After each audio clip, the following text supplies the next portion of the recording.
감사합니다. 하나님께 영광 돌립니다. 오늘 옆에 계신 분에게 그렇게 한번 고백하겠습니다. 주 안에서 사랑합니다. 축복합니다. 예, 오늘부터 전도서 강해를 하게 될 텐데요. 예, 주보에 보시면 이제 전도서 말씀 주제들을 제가 기록해 놓았습니다. 그래서 7월, 8월 달 동안 인생이란 큰 주제 가운데 5가지 내용들을 살펴보도록 하겠습니다. 오늘 처음 함께 살펴볼 내용의 주제는 뭐냐면 인생 예습이라는 제목입니다. 로버트 프로스트라는 시인이 지은 가지 않은 길이라는 시를 제가 설교 시간에도 몇 번 인용을 했는데요. 그 시에서 이런 인상적인 내용이 있습니다. 어떤 내용이냐면 우리 김우진 집사님 한번 읽어주세요. 오랜 세월이 흐른 다음 나는 한숨 지으며 이야기하겠지요. 두 갈래 길이 숲속으로 나 있었다. 그래서 나는 사람이 덜 밟은 길을 택했고 그것이 내 운명을 바꾸어 놓았다라고. 예. 인생은 항상 간 길이 있고 가지 않는 길이 있습니다. 그렇죠? 인생은 여러 가지 선택지가 있습니다. 그러나 선택은 하나밖에 할 수가 없습니다. 그렇죠? 저도 결혼 전에 소개팅을 많이 했지만요. 최종적으로는 한 사람만 선택하게 되어 있습니다. 그런데 과연 나는 많은 선택지 중에 제대로 된 선택을 했을까? 이런 의문이 항상 우리 속에 있습니다. 물론 저는 그런 의문이 없습니다. 자, 그래서 이런 이제 그 선택에 대한 의문을 가질 때 이런 생각이 들 수도 있습니다. 만약 인생을 예습할 수 있다면, 실험적으로 인생을 먼저 살아보고 그리고 결정할 수 있다면 시행착오를 줄일 수 있을 텐데, 이런 생각을 해볼 수도 있는 것이죠. 자, 그러나 인생을 예습할 수가 있습니까? 인생은 예습할 수 없습니다. 인생의 모든 시간은 다 예습이 아니라 뭐죠?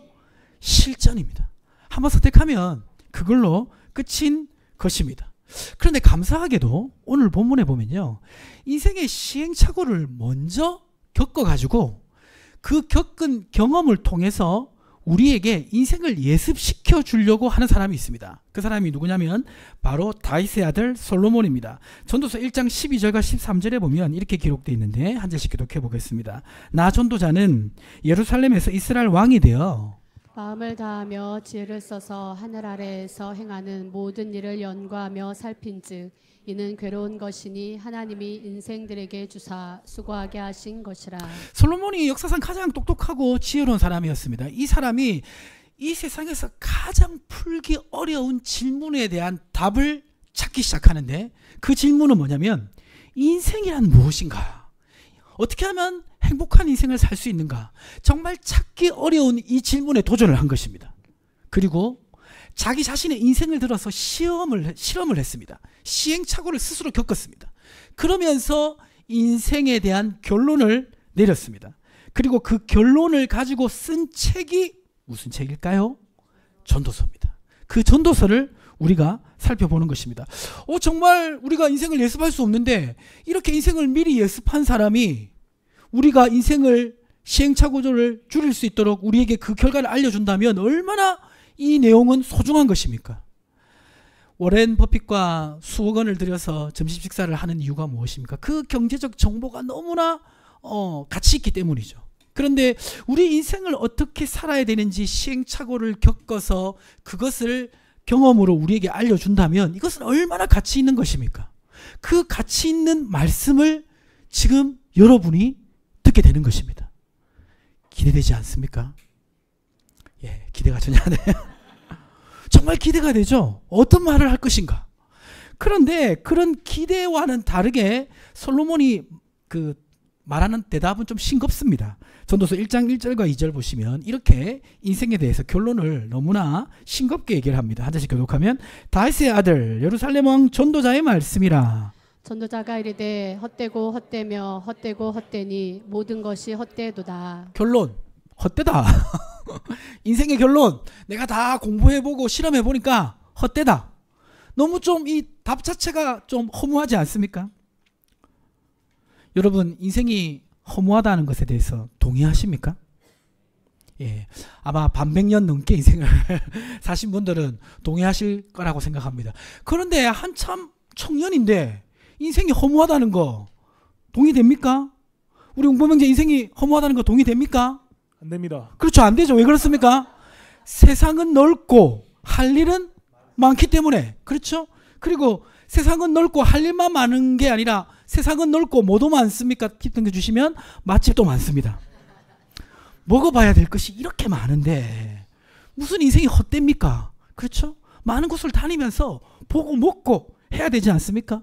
그리고 우리 청년들 같은 경우에는 정말 내 인생을 행복하게 해줄 것 같은 배우자를 아직 만나지 않았는데 만나기도 전에 인생이 허무하다고 해버리면 받아들이기가 쉽지 않지 않겠습니까? 아마 그런 생각이 들 수도 있을 것 같습니다. 솔로몬이 옛날에 살아서 그렇지 지금 이 화려한 시대 세계여행을 하고 이 핸드폰으로 정말 많은 것을 할 수 있는 이 시대에 살았다면 솔로몬도 허무하다라고 하지 않았을까 이렇게 생각할 수 있습니다. 그러나 솔로몬은 이렇게 얘기하고 있습니다. 전도서 1장 8절에 보면요. 우리 웅범형제가 한번 읽어주세요. 모든 만물이 피곤하다는 것을 사람이 말로 다 말할 수는 없나니 눈은 보아도 족함이 없고 귀는 들어도 가득 차지 아니하도다. 자, 이게 무슨 말이냐면 내가 다 해봤는데 만족되는 게 없었다는 겁니다. 어느 정도 해보았냐면 전도서 2장 10절에 보면 솔로몬은 이렇게 고백하고 있습니다. 무엇이든지 내 눈이 원하는 것을 내가 금하지 아니하고, 그러니까 딱 눈으로 봤을 때 내가 좋아 보이는 모든 것을 해보았다는 것입니다. 그리고 내 마음이 즐거워하는 것을 내가 막지 아니하고 마음속에 이거 하면 기쁘겠다 생각하는 거 다 해봤다는 겁니다. 어떻게 다 할 수 있었냐면 솔로몬은 역사적으로 왕 중에 가장 부자였습니다. 그리고 자기 권력을 실현시킬 수 있는 힘이 있었습니다. 그리고 가장 지혜로웠던 사람이죠. 그러니까 하고 싶은 모든 것을 다 해본 것입니다. 부럽습니까? 자, 그런데 하고 싶은 모든 것을 다 해보고 나서 결론이 인생이 허무하다라고 얘기하고 있는 것입니다. 자, 그러면 솔로몬이 직접 자신의 인생을 통해서 시행착오해 본 것은 어떤 것일까요? 어떤 것을 해보았기 때문에 인생이 허무하다라고 얘기하는 것일까요? 우리도 인생을 시행착오를 해보지 않고 인생을 잘 살기 위해서는 솔로몬이 해본 시행착오가 어떤 건지 깨닫고 우리는 그것을 하지 않으면 시행착오를 줄일 수 있지 않겠습니까? 오늘 그것을 우리가 같이 한번 살펴보기를 원합니다. 솔로몬이 우리에게 해주는 이 인생 예습을 통해서 우리가 배울 것이 무엇인지 알아보기를 원합니다. 첫 번째는 무엇이냐? 1번 우리 같이 한번 읽어보겠습니다. 진정한 기쁨을 얻어야 합니다. 솔로몬이 해주는 인생 예습을 통해서 우리가 배워야 될 것은 진정한 기쁨을 얻어야 한다는 것입니다. 우리 옆에 계신 분에게 그렇게 한번 말하겠습니다. 진정한 기쁨을 얻으십시오. 전도서 2장 2절에 보면 솔로몬은 이렇게 말하고 있습니다. 우리 청년들만 한번 읽어보겠습니다. 내가 웃음에 관하여 말하여 이르기를 그것은 미친 것이라 하였고 희락에 대하여 이르기를 이것이 무슨 소용이 있는가 하였노라. 웃음은 웃는 것을 의미하고 희락은 즐거움을 의미합니다. 웃는 거, 즐거움을 누리는 거, 이건 너무 좋은 거 아니겠습니까? 그렇죠? 사람들은 웃기 위해서 굉장히 노력을 많이 합니다. 웃을 수 있는 어떤 것을 찾습니다. 그리고 즐거움을 주는 것을 추구합니다. 웃고 즐거운 것, 이것은 정말 인생의 소중한 것인데 왜 솔로몬은 이것이 아무 소용이 없다라고 얘기하는 것일까요? 지난 한 주 여러분 가장 즐거웠을 때가 언제였습니까? 지난 한 주 있으시죠? 지난 한 주 가장 슬펐을 때, 괴로웠을 때가 언제입니까? 전도서 3장 4절에 보면 이렇게 말하고 있습니다. 울 때가 있고 웃을 때가 있으며. 자, 그러니까 인생은 웃을 때도 있지만 어떤 때도 있다? 울 때도 있다. 좀 더 정확하게 말하면 웃을 때도 있지만 울 때는 많다. 이게 좀 더 정확한 표현이 아닌가 그렇게 생각이 됩니다. 만약에 사람이 태어날 때부터 죽을 때까지 정말 슬픔 없이 계속 웃고 즐길 수 있고 죽음 위에도 그것이 유지가 된다면 이 웃음과 즐거움은 의미가 있는 것입니다. 자, 그런데 우리의 인생이 어떠냐면요, 웃는 시간도 있지만 인생의 결론에 다가설수록 인생이 슬퍼지고 괴로워질 때가 있습니다.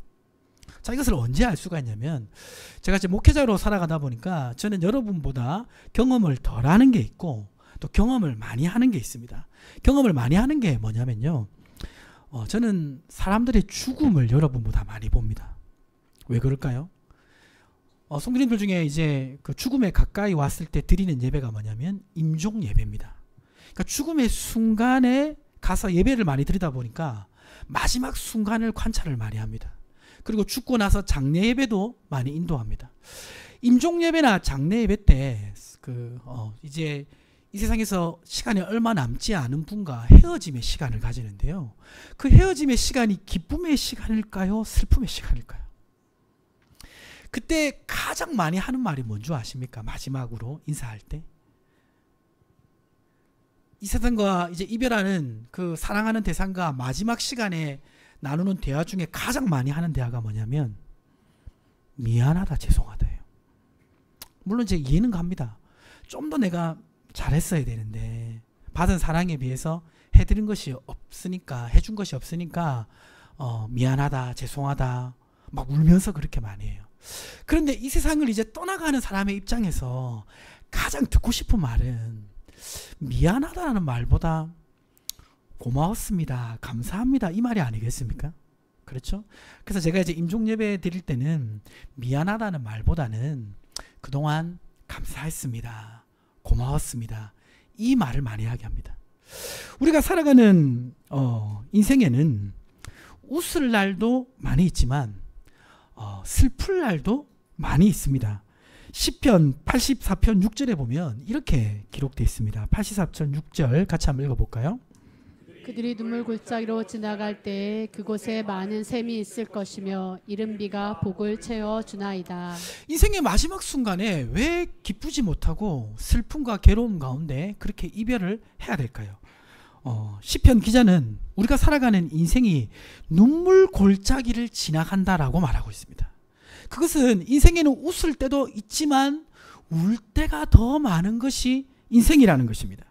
태어날 때 울면서 이 땅에 태어나고 죽을 때도 울면서 이별하는 게 인생입니다. 그래서 사람은요, 살아가면서 눈물을 머금고 살아갑니다.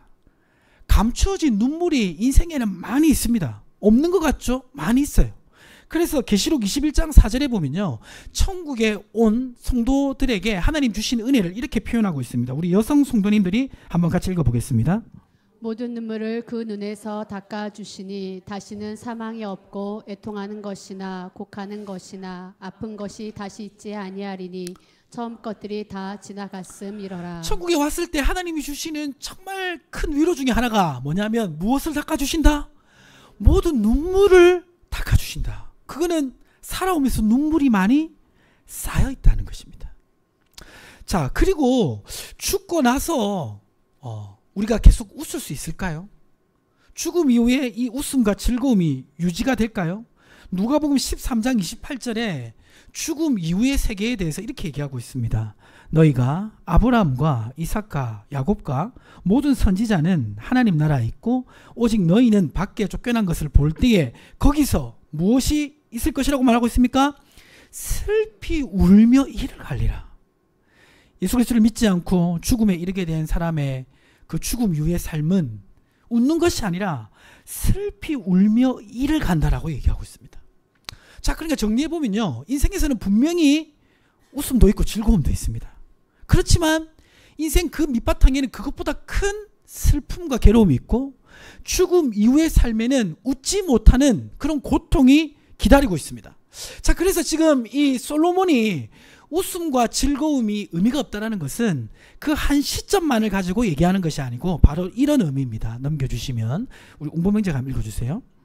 웃음과 즐거움이 있어도 인생은 허무하다는 의미는 인생의 한순간만을 놓고 말씀하는 게 아닙니다. 인생 전체를 놓고 볼 때 또 죽음 이후의 삶을 생각할 때 그렇다는 말씀입니다. 자, 그러니까 인생 전체를 생각하면 지금 웃고 있는 웃음과 즐거움이 별 의미가 없다는 것입니다. 당장 즐거움을 쫓고 웃고 살아도 그것보다 더 큰 슬픔의 그늘이 있고 죽음 위에는 그 즐거움 자체도 없어지기 때문에 사실상 그건 의미가 없다는 것입니다. 자, 그래서 지혜로운 사람은 어떤 것을 생각해야 되냐면 전도서 7장 4절에 이렇게 말하고 있습니다. 지혜자의 마음은 초상집에 있으되 우매한 자의 마음은 혼인집에 있느니라. 우리가 그 가장 사람들이 많이 웃는 곳이 어디입니까? 결혼식장이죠. 결혼식장 가면 다 웃습니다. 그렇죠? 너무 좋습니다. 그렇지만 지혜로운 사람은 그 당장 찰나의 웃음과 즐거움을 쫓아 살아가는 사람이 아니라는 것입니다. 그 사람이 왜 초상집에 갈까요?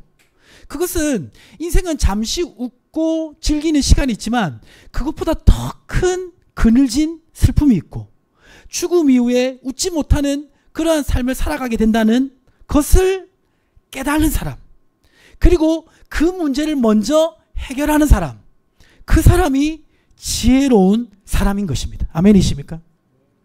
인생의 시행착오를 그러면 겪는 사람은 어떤 사람입니까? 당장 즐거움과 웃음을 쫓아 살아가는 사람. 그 사람은 당장 즐거운 것 같은데 더 큰 슬픔을 맞이하게 되고 죽음 이후에는 웃지 못하는 인생을, 웃지 못하는 삶을 살아가게 됩니다. 근데 지혜로운 사람은 이 당장의 웃음 그 밑바탕에 있는 그 슬픔의 원인을 찾고 죽음 이후에도 웃을 수 있는 삶을 어떻게 살 수 있을지 그것을 찾고 구하는 사람입니다. 자, 그럼 어떻게 하면 우리는 영원히 계속되는 이 즐거움과 기쁨을 얻을 수 있을까요? 그것을 요한복음 7장 37절 38절에 이렇게 말씀하고 있습니다. 한 절씩 교독하겠습니다. 명절 끝날 곧 큰 날에 예수께서 서서 외쳐 이르시되 누구든지 목마르거든 내게로 와서 마시라. 나를 믿는 자는 성경의 이름과 같이 그 배에서 생수의 강이 흘러나오리라 하시니. 생수의 강은 주님이 주시는 평안과 기쁨을 상징합니다. 생수의 강이 배에서부터 흘러나온다. 그것은 넘치는 평안과 기쁨을 주신다는 것입니다. 바로 누구를 통해 주시는 것입니까? 우리 주 예수 그리스도를 통해 주시는 줄 믿으시기 바랍니다. 요한복음 15장 11절은 이것을 이렇게 또 말씀하고 있습니다. 우리 남성 성도님들 같이 한번 읽어보겠습니다. 내가 이것을 너희에게 이름은 내 기쁨이 너희 안에 있어 너희 기쁨을 충만하게 하려 함이라. 우리의 기쁨을 어떻게 합니까?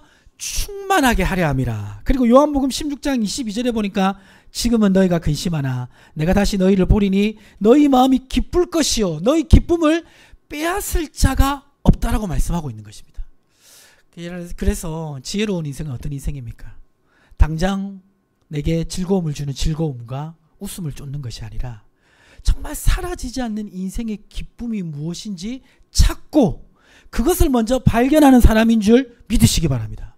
그것을 발견한 사람이 웃을 때 그 웃음과 즐거움은 의미가 있는 것입니다. 자, 두 번째로 솔로몬이 우리에게 인생 예습을 시켜주는 내용은 무엇입니까? 두 번째 같이 한번 읽어보겠습니다. 술의 마취가 아니라 성령의 치료를 받아야 합니다. 웃음과 즐거움에 대해서 얘기한 솔로몬은 이번에는 술에 대해서 얘기하는데요. 전도서 2장 3절을 우리 옹보명제가 한번 읽어주세요.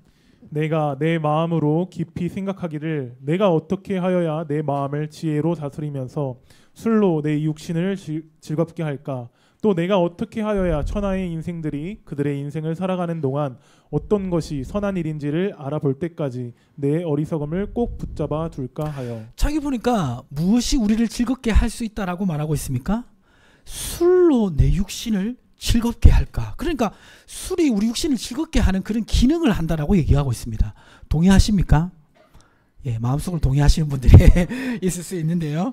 예, 이 어떻게 이제 기능을 하냐면 전도서 23장 35절에 이렇게 얘기하고 있습니다. 우리 김효진 지사님 읽어주세요. 네가 스스로 말하기를 사람이 나를 때려도 나는 아프지 아니하고 나를 상하게 하여도 내게 감각이 없도다. 내가 언제나 깰까 다시 술을 찾겠다 하리라. 자, 그러니까 술을 먹으면 고통이 없다. 고통을 잊게 한다. 고통을 사라지게 하는 효과가 있다는 것입니다. 잠언 31장 6절과 7절도 이렇게 말씀하고 있는데 한 절씩 교독하면 독주는, 이 독주라는 것은 알코올 도수를 아주 높게 만든 그런 폭탄주와 같은 걸 얘기하는 겁니다. 독주는 죽게 된 자에게, 포도주는 마음에 근심하는 자에게 줄지어다. 그는 마시고 자기의 빈궁한 것을 잊어버리겠고 다시 자기의 고통을 기억하지 아니하리라. 자, 그러니까 이 술을 먹고 그 술에 취하게 되면 고통스러운 삶을 잊어버릴 수 있다는 것입니다. 고통을 잠시 내려놓을 수 있는 것입니다. 그래서 이제 이 술 드시는 분들 보면 술이 좀 들어가면 어떻게 됩니까? 막 웃기 시작하고 막 이렇게 즐거움을 표현을 합니다. 분명히 이제 고통스러운 삶이 있긴 있는데 술 기운에 의해서 그 고통을 잠시 잊으니까 즐거움이 있는 것입니다. 자, 그래서 이 술을 통해서 고통을 잊는 이러한 효과를 경험하는 사람들은 결국 어떻게 되냐면 잠언 23장 35절에 보니까 술을 통해서 이 인생의 고통을 잊는 사람은 결국 다시 술에 깨고 나면 다시 무엇을 찾습니까? 다시 술을 찾게 되어 있습니다. 왜냐하면 또 고통스러운 삶의 이 어려움을 잊기 위해서는 술에 힘이 필요하기 때문입니다. 자, 그런데 지금 이렇게 술을 통해서 고통을 잊는 이것을 아까 제가 이 설교 대지에 표현한 것처럼 그것은 뭐와 같냐면 마취제를 맞는 것과 같습니다. 당장 고통을 줄여줍니다. 그러나 근본적인 문제는 해결되지 않는 것입니다. 이 술을 통해서 이 고통을 잠시 잊을 수는 있지만 이 술은 오히려 죄를 더 짓게 만드는 그러한 안 좋은 기능도 하게 되는데요. 에베소서 5장 18절에 보니까 술 취하지 말라. 그 다음에 뭐라고 돼 있죠? 이는 방탕한 것이니라고 말하고 있습니다. 이 술을 먹게 되면 그 술의 기운을 통해서 죄에 대한 감각이 없어지고 육신의 즐거움을 더 얻기 위해서 죄를 짓게 되는데 이 죄를 짓게 되면 결국 결론이 어떻게 되냐면 잠언 23장 29절 30절에 이런 결론을 맺게 되어 있습니다. 한 절씩 교독하면 재앙이 네게 있느뇨, 근심이 네게 있느뇨, 분쟁이 네게 있느뇨, 원망이 네게 있느뇨, 까닭 없는 상처가 네게 있느뇨, 붉은 눈이 네게 있느뇨. 술에 잠긴 자에게 있고 혼합한 술을 구하러 다니는 자에게 있느니라. 그러니까 이 술 취함을 통해서 육신의 즐거움을 계속 추구하다가 죄를 짓게 되니까 그 죄로 말미암아 더 괴로운 삶의 결과를 맞이하게 된다는 것입니다. 그러니까 술은 사실상 인생의 근본 문제를 해결하는 치료제가 될 수 없는 것입니다. 마취제가 되거나 또 다른 문제를 일으키는 수단이 되는 것입니다. 자, 그러면 어떻게 하면 근본적인 치료제를 발견할 수 있을까요? 에베소서 5장 18절에 보면 이렇게 기록되어 있죠. 술 취하지 말라. 이는 방탕한 것이니 무엇으로 충만함을 받으라? 성령으로 충만함을 받으라 말하고 있습니다. 성령으로 충만함을 받게 되면 어떻게 됩니까? 에베소서 5장 19절과 20절 한 절씩 교독하면 시와 찬송과 신령한 노래들로 서로 화답하며 너희의 마음으로 주께 노래하며 찬송하며 범사의 우리 주 예수 그리스도의 이름으로 항상 아버지 하나님께 감사하며. 성령 충만을 받으며 마음에 기쁨이 있어서 하나님을 찬양하게 되고 여러 가지 모든 상황 속에서 좌절하는 것이 아니라 하나님 앞에 감사하게 된다라고 말하고 있습니다. 그러니까 술을 통해서 고통스러운 삶을 단순히 잊는 것이 아니라 성령이 주시는 힘으로 고통스러운 삶을 이겨나가는 은혜를 주신다는 것입니다. 사실 이제 우리의 인생이 고통스러운 근본적인 이유는 무엇입니까? 그것은 바로 우리의 죄 때문입니다. 죄는 고통을 만들게 되어 있습니다. 제가 설교 시간에 몇 번 말씀드렸는데요. 우리 마음에 이제 문제가 생기면 보통 심리 치료를 받는데 심리 치료를 받을 때 그 치료의 핵심 중에 하나가 뭐냐면 죄의식을 없이 하는 것입니다. 죄책감을 사라지게 하는 것입니다. 그런데 사람은 태어날 때부터 죄인으로 태어나기 때문에 하나님 안에서 죄의 문제를 해결하지 않으면 근본적인 죄의식이 사라질 수가 없습니다. 죄는 사람을 고통스럽게 만드는 원인입니다. 이 죄의 문제를 해결하기 위해서 당장 고통을 잊는 술이 아니라 근본적으로 죄의 문제를 치료하는 그런 과정을 밟아야 됩니다. 근본적으로 죄의 문제를 어떻게 치료할 수 있습니까? 사도행전 2장 38절을 우리 여성 성도님들이 한번 읽어보시겠습니다. 베드로가 이르되 너희가 회개하여 각각 예수 그리스도의 이름으로 세례를 받고 죄 사함을 받으라. 그리하면 성령의 선물을 받으리니. 먼저는 예수 그리스도를 믿고 그리고 죄를 회개해야 됩니다. 죄를 회개하고 그 죄를 회개한 그 자리에 무엇이 임해야 됩니까? 성령이 임해야 됩니다. 그래서 우리는 죄를 계속 고백해서 죄를 내뿜고 믿음으로 성령을 들이마시고 죄를 짓는 삶은 청산하고 성령과 동행하는 삶을 지속적으로 살아야 됩니다. 그러면 죄의 문제가 근본적으로 해결되면서 우리 영혼의 즐거움이 회복되는 것입니다. 진정한 치료의 역사가 일어나게 되는 것입니다. 그럼 어떻게 될까요? 갈라디아서 5장 22절과 23절의 삶을 살아갈 수 있게 되는데 한 절씩 교독하면 오직 성령의 열매는 사랑과 희락과 화평과 오래 참음과 자비와 양성과 충성과 온유와 절제니 이 같은 것을 금지할 법이 없느니라. 여기서 중요한 게 뭐냐면 이 같은 것을 뭐 할 법이 없느니라? 금지할 법이 없느니라. 그게 무슨 말이냐면 이 성령의 열매를 맺지 못하게 하는 것이 없다는 것입니다. 어떤 순간에도 이 성령의 열매를 가지고 살아갈 수 있다는 것입니다. 사실 이제 그 성령 충만한 사람하고요, 술 취한 사람하고 겉으로 보면 좀 비슷해요. 막 그냥 이유 없이 막 웃고 있어요. 예. 그런데 이 술 취한 사람은 사실 내면의 고통은 그대로 있습니다. 근데 그냥 술 기운에 이것을 잠시 못 느낄 뿐이에요. 그러나 성령의 사람은 아니에요. 성령의 사람은 내면의 고통 속에 있는 것이 아니라 내면이 어떻게 장악당하고 있습니까? 사랑과 희락과 화평과 오래 참음과 자비와 양성과 충성과 온유의 절제의 성품으로 지금 내면이 바뀌어 있기 때문에 마음속에서부터 행복을 누릴 수가 있는 것입니다. 아멘이십니까? 그래서 성령의 충만함은 진정한 우리의 영혼의 고통을 잊게 하는 치료제가 되는 것입니다. 사실 제가 이제 술로 예를 들었는데요. 이제 아마 우리 성도님들 중에 뭐 제가 짐작하기로는 술로 인생의 고통을 달래시는 분이 있을 거예요. 그렇죠? 예, 저희가 다 고백 안 하셔도 됩니다. 예, 뭐 있어도 괜찮습니다. 다만 이제 그것이 진정한 치료제가 안 된다는 것을 깨달으시면 됩니다. 자, 근데 이게 술만 있느냐? 술만 있는 게 아니에요. 제가 보니까 이제 우리 청소년 세대들 중에서 술을 대체하는 고통을 잊게 하는 그런 아이템이 하나 있습니다. 그게 뭔지 아십니까? 그렇죠. 게임입니다. 뭐 게임을 그냥 건전하게 한 번씩 하면 돼요. 근데 삶이 계속 고통스러우니까 그것을 탈출하기 위해서 계속 게임을 통해서 고통을 잊다 보면 게임에 중독됩니다. 우리 청년들 중에서 이 고통스러운 삶을 탈출하기 위해서 자주 하는 게 또 있습니다. 뭐가 있을까요?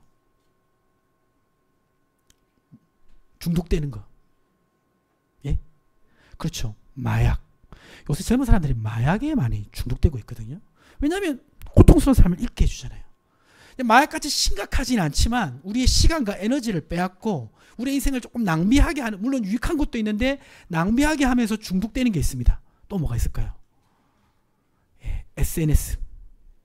지나치게 시간과 에너지와 감정을 많이 소비하면서 근본적인 죄의 문제를 직면하기보다는 그냥 외로우니까, 그냥 심심하니까 거기에 시간과 에너지를 많이 쓰는 것입니다.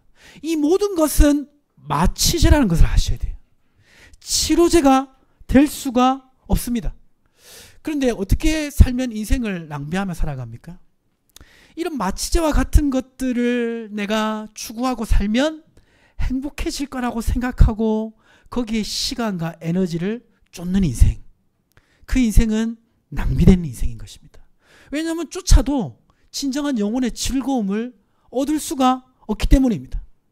그렇지만 예수 그리스도 안에서 성령을 통해서 진정한 행복을 주심을 믿고 주님과 동행하고 죄를 회개하고 거룩한 삶을 살아갈 때 우리 인생은 정말 낭비되지 않는 인생을 살아가게 되는 줄 믿으시기 바랍니다. 말씀을 마무리하도록 하겠습니다. 솔로몬은 오늘 자신의 인생을 들여서 실험을 하고 그 실험의 결과를 우리에게 두 가지로 알려주면서 우리의 인생을 예습하게 해줍니다. 자, 첫 번째는 무엇입니까? 예, 진정한 기쁨. 예수 그리스도 안에 있는 진정한 기쁨을 얻지 않는 웃음과 즐거움은 결론적으로 의미가 없다는 것입니다. 두 번째는 무엇입니까? 술의 마취가 아니라 성령의 치료를 받아야 합니다. 단순하게 잠시 주는 그런 마취제와 같은 어떤 것들, 중독되는 것들, 그것이 아니라 성령의 충만함으로 지배를 받으며 살아가야 진정 우리가 행복하고 만족이 있다는 것입니다. 이 두 가지를 기억하시고 정말 인생을 지혜롭게 살아가시는 삶이 되시기를 주님의 이름으로 축복합니다. 하나님 아버지, 감사합니다. 우리가 시행착오를 겪으면서 배워야 될 것을 오늘 솔로몬을 통해서 미리 알게 하시니 감사합니다. 이 세상 모든 사람들은 솔로몬이 실험한 그 실험을 인생의 목표로 만들고 살아가고 있습니다. 웃음과 즐거움을 추구하고 있고 술과 같이 고통을 잊게 하는 그러한 삶을 반복하는 것이 최선의 삶이라고 생각하고 살아가고 있습니다. 하나님 아버지, 이 모든 삶이 헛된 것임을 가장 잘 알고 있는 사람이 바로 우리 그리스도인인 줄 고백합니다. 그런데 우리도 예수 그리스도를 통해서 주시는 진정한 기쁨, 성령의 지배를 통해서 주시는 진정한 위로와 은혜를 추구하기보다도 하나님, 잠시 오는 인생의 웃음과 즐거움,